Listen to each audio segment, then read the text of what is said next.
Good morning, folks. Sorry to keep you waiting. There was a couple phone calls. Today, I'm announcing the United States is targeting the main artery of Russia's economy. We're banning all imports of Russian oil and gas and energy. That means Russian oil will no longer be acceptable at U.S. ports, and the American people will deal another powerful blow to Putin's war machine. This is a move that has strong bipartisan support in the Congress and, I believe, in the country.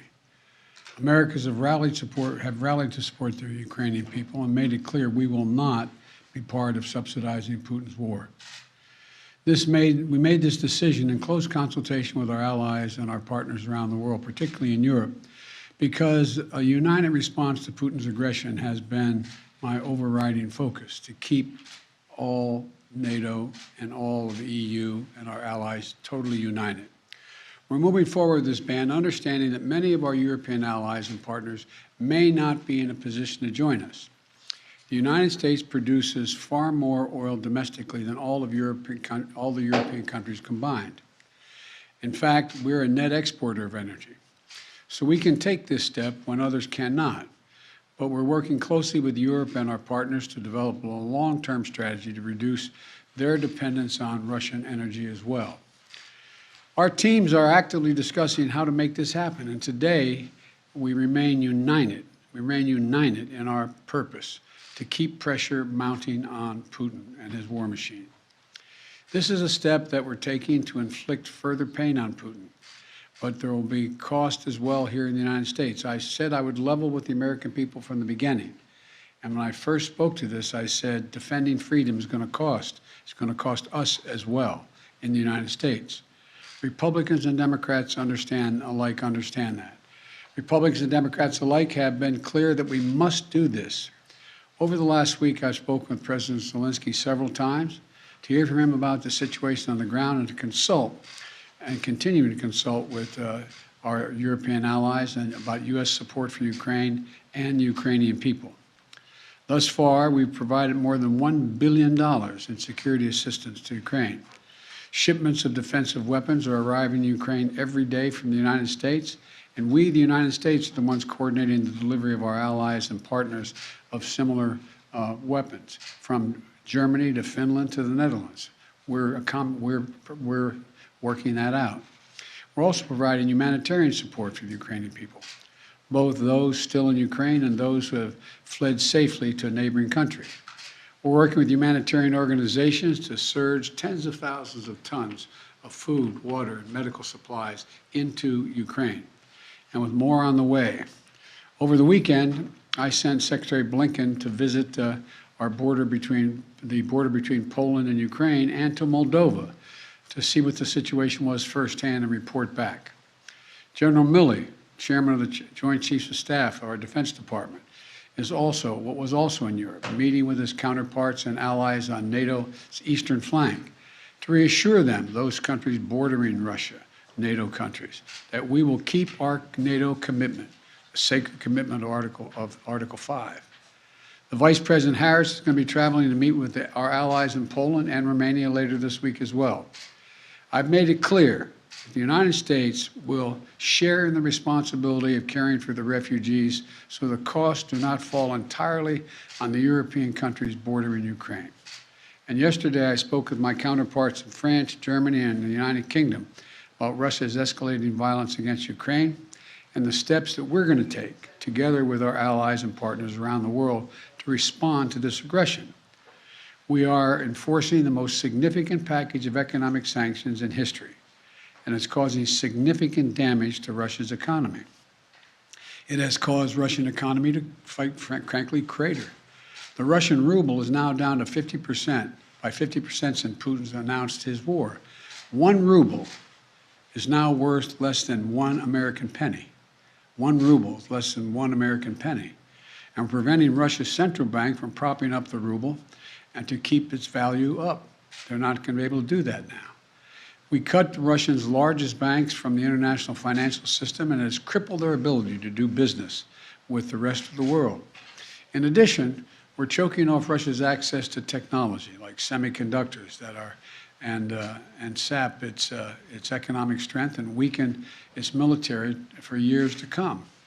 Major companies are pulling out of Russia entirely without even being asked, not by us. Over the weekend, Visa, MasterCard, American Express, they all suspended their services in Russia, all of them, joining a growing list of American and global companies from Ford to Nike to Apple. They've suspended their operations in Russia. The U.S. Stock Exchange has halted trading of many Russian securities. And the private sector is united against Russia's vicious war of choice. The U.S. Department of Justice has assembled a dedicated task force to go after the crimes of Russian oligarchs. And we're joining with our European allies to find and seize their yachts, their luxury apartments, their private jets, and all their ill-begotten gains to make sure that they share in the pain of Putin's war. These, by the way, are giant yachts. You've put some of them in your press. I mean, some of them are, I think I've read one was over 400 feet long. I mean, this is worth hundreds of millions of dollars. The decision today is not without cost here at home. Putin's war is already hurting American families at the gas pump. Since Putin began his military buildup on Ukrainian borders, just since then, the price of the gas at the pump in America went up 75 cents. And with this action, it's going to go up further. I'm going to do everything I can to minimize Putin's price hike here at home. In coordination with our partners, we've already announced that we're releasing 60 million barrels of oil from our joint oil reserves. Half of that, 30 million, is coming from the United States. And we're taking steps to ensure the reliable supply of global energy. We're also going to keep working with every tool at our disposal to protect American families and businesses. Now, let me say this. To the oil and gas companies and to the finance firms that back them, we understand Putin's war against the people of Ukraine is causing prices to rise. We get that. That's self-evident. But, it's no excuse to exercise excessive price increases or padding profits or any kind of effort to exploit this situation or American consumers, exploit them. Russia's aggression is costing us all, and it's no time for profiteering or price gouging.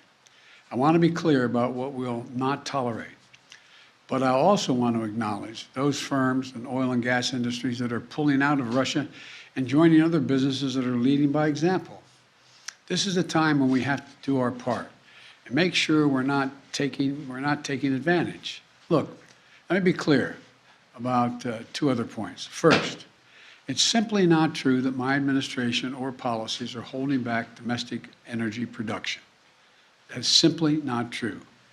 Even amid the pandemic, companies in the United States pumped more oil during my first year in office than they did during my predecessor's first year.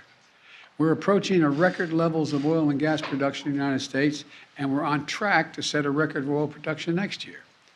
In the United States, 90% of onshore oil production takes place on land that isn't owned by the federal government. And of the remaining 10% that occurs on federal land, the oil and gas industry has millions of acres leased. They have 9,000 permits to drill now. They could be drilling right now, yesterday, last week, last year. They have 9,000 to drill onshore that are already approved. So let me be clear. They are not using them for production now. That's their decision. These are the facts. We should be honest about the facts. Second, this crisis is a stark reminder to protect our economy over the long term, we need to become energy independent. I've had numerous conversations over the last 3 months with our European friends of how they have to wean themselves off of Russian oil. It's just not tenable. It should motivate us to accelerate the transition to clean energy. This is a perspective that our European allies share, and the future where together we can achieve greater independence. Loosening environmental regulations or pulling back clean energy investment will not lower energy prices for families. But transforming our economy to run on electric vehicles powered by clean energy with tax credits to help American families winterize their homes and use less energy, that will help. And if we do what we can, it will mean that no one has to worry about the price of the gas pump in the future. That'll mean tyrants like Putin won't be able to use fossil fuels as weapons against other nations. And it will make America a world leader, manufacturing and exporting clean energy technologies of the future to countries all around the world. This is the goal we should be racing toward. Over the last 2 weeks, the Ukrainian people have inspired the world, and I mean that in a literal sense. They've inspired the world with their bravery, their patriotism, their defiant determination to live free. Putin's war has caused enormous suffering and needless loss of life of women, children, everyone in Ukraine, both Ukraine and, I might add, Russians.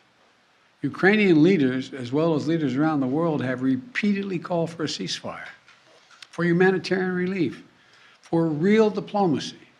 But Putin seems determined to continue on his murderous path, no matter the cost.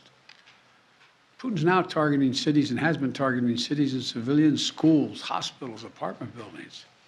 Last week, he attacked the largest nuclear power plant in Europe with an apparent disregard for the potential of triggering a nuclear meltdown.